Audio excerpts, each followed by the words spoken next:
A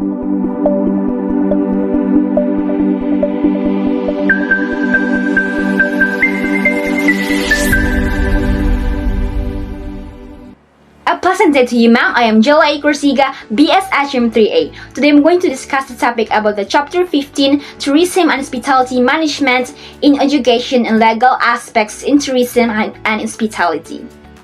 So these are the learning objectives. First, differentiate schools abiding with laws from those that are not. Second, identify the requirements in the opening and operation of a tourism or hospitality management program and tourism-related technical vocational programs. Lastly is identify the laws governing various issues in tourism and hospitality education. So for the introduction, in the Philippines, over 300 schools offer tourism and hospitality management programs regulated by either CHED or TESDA. CHED-recognized institutions produce an estimated 40,000 graduates annually, while TESDA-recognized institutions produce around 10,000 graduates yearly. So curriculum. The curriculum of BS Tourism and BS Hotel and Restaurants management programs must comply with CHED Memorandum Order Number 31 Series of 2001.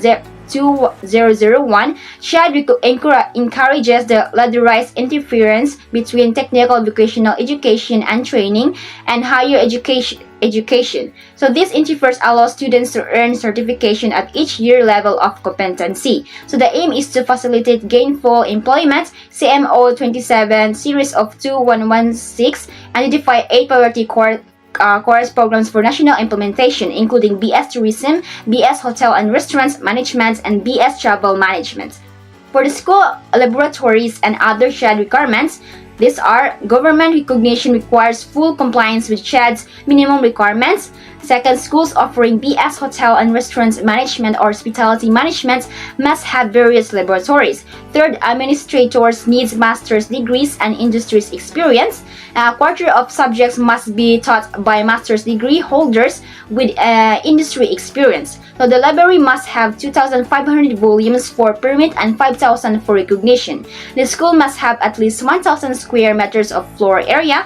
The library should accommodate 15% of the enrollment. Student practicum or apprenticeship. So minimum practicum requirements for BS Tourism and BS Hotel and Restaurants Management are 3 units and 200 hours for each specialization. CMO 15 series of 21002 provides guidelines for the International Practicum Training Program. The CHED encourages academic industry linkage for cross-cultural training and skill enhancements. The International Practicum Training Program aims to enhance students' global competitiveness. The CHED accredits training partners for the IPTP to ensure quality training opportunities. Higher education institutions should only enter agreements with CHED-endorsed training partners. So for the accreditation and the regulation of schools, CHED promotes voluntary accreditation to ensure quality and excellence in higher education. Accreditation is non-governmental and voluntary, supporting CHED's regulatory functions. Accrediting bodies are responsible for certifying the quality of education and accredited programs or institutions. Schools with accredited status level 3 are autonomous. Schools with accredited status level 2 are specially deregulated, granting them regulatory autonomy. Tuition fees. The allowable increase in tuition and other fees in all levels should not be more than the prevailing national inflation rate. The prevailing national inflation rate shall refer to the average annual headline inflation rate at the national level of the immediately preceding year prior to the academic year for which the intended increase shall take effect. So, sexual harassment in the academy. Sexual harassment in an educational or in training environment includes actions against those under the care, custody, or supervision of the offender, actions against those whose education, training, apprenticeship, or tutorship is entrusted to the offender. Third, when sexual favors are made a condition for academic benefits. Fourth, when sexual advances create an intimidating, hostile, or offensive environment. So for the sexual harassment in the academy, employees or heads of schools or training establishments must first promulgate rules and regulations in consultation with students or trainees for investigating sexual harassment cases. Second is establish a committee or decorum and investigation of sexual harassment cases. Now, the head of the school is solidarily liable for damages arising from sexual harassment acts if they fail to take immediate action upon being informed of such acts by the offended party.